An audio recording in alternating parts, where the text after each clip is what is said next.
remember, we live in a society where the people at the top don't really want us, really succeeding, right? And they're going to do all the things that stop us from building the life we want, the reality we want, a better place for all of us and our children to live. And a big part of that is to stop us from imagining and visualizing things.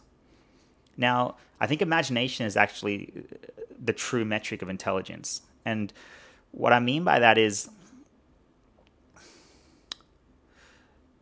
we have to imagine to build a life that we want. And we don't really imagine so much anymore, especially young people, okay? And let me explain. When, I was young, I had a little black and white Game Boy. I think a lot of you would have heard of this.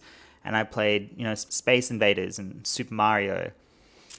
And these games were just, black and white dots on a 2-inch screen. And you see, my neighbor had the same game. And the crazy thing was that even though we both had the same game, the experience was completely different for both of us. Totally different. I had to extrapolate that black and white screen in my head to a whole universe of aliens and spaceships and bangs and explosions and characters and darkness. And he had to do the same thing, but his version was different to my version because we both had our own visualizations of that world. And that was amazing. That was so cool that two people can play a game and have two vastly different experiences. Now, you look at a game today that most people are playing on a PlayStation, let's say. Look at how detailed and vivid this is. There isn't any room for our imagination to do any work here. It doesn't let us visualize any more than what's already on the screen. And it's so graphically precise that your experience is pretty much the same as the person next to you. Now let's take a look at a game from the 90s and how much there was left for us to imagine. Now this game was still quite graphically advanced for the 90s, but it still left so much room for us to create a world and visualize. Just keep in mind that games like these entertained a whole generation of 90s kids that still enjoyed them the same amount, if not more, than kids today. There's no room to imagine. There's no room to visualize, right? And when there's no room to imagine or visualize, you're not going to do it. To actually visualize is still to exercise a mental muscle. Now, if you're not using this muscle, or if you're not doing that, it's going to get extremely weak, and it's something that we don't even know how to use at some point. It breaks down. And that's sort of what's happening right now. If you look at, I mean, video games is just one aspect, but let's look at books, right?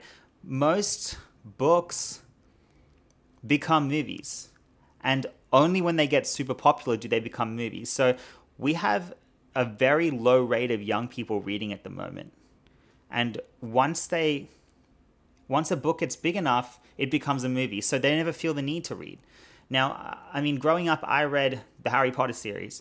And to me, that book was so unique to me. It had my own world. It had my own version of what all the characters look like and what all the magic looked like. So when the movies came out, it was a bit of a disconnect for me. I couldn't resonate with a lot of the way they built that world because it was different to what I imagined. But kids today will watch the movies and maybe they'll go back to the books, but their experience with the books has already been tainted by the movie. They're probably visualizing scenes in the movie as they're reading the book. It should be the other way around. They should be reading the book and visualizing that scene out of thin air, out of their own imagination. They've got to build that themselves, but they're not doing that. You look at music today, we don't have... Music used to be about storytelling.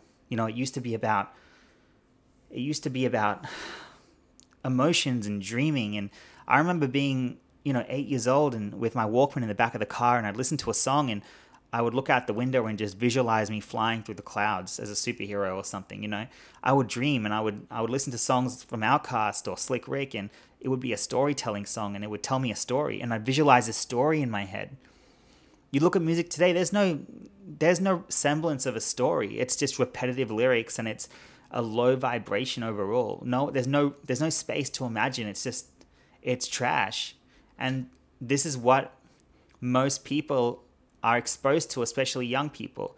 So you have to understand their books are becoming movies, their games are hyper realistic, and their music is low vibration, and it doesn't invoke any feelings of imagination or creativity.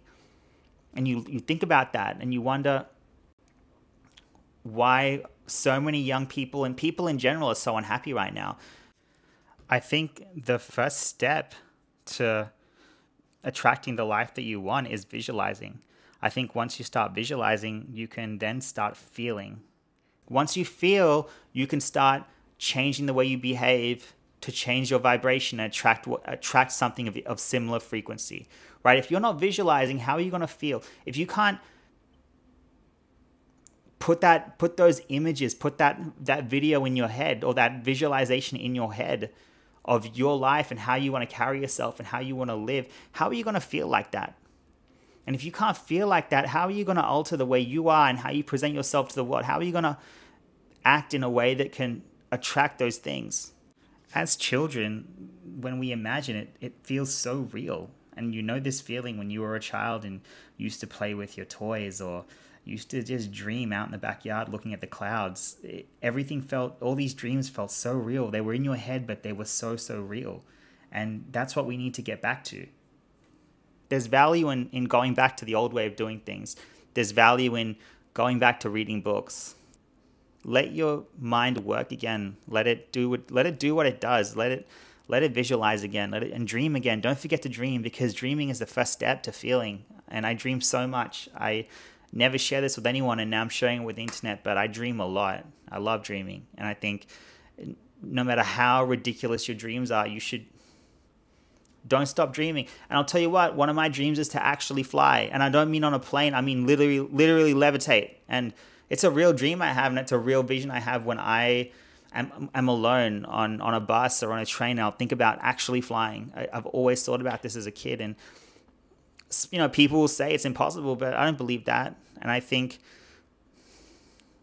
it's talk like that that has people limiting their beliefs. So I hope this just inspires someone to stop watching TV shows and stop watching movies and go back to books and go back to comics and go back to the old school ways of doing things, because they're actually good for you. They build your mind, they help you be imaginative again. And if you can imagine stories, and if you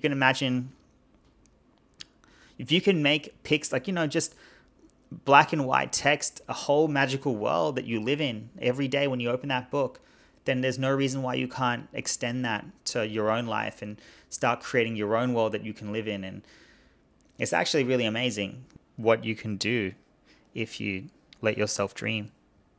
Hopefully it makes you rethink what you do next time you turn your TV on or open social media or start watching a movie, when it's okay to do those things, but just be wary that they're designed in a way to stop us from doing what our brains are meant to do, and that's imagine and visualize, and it's so important.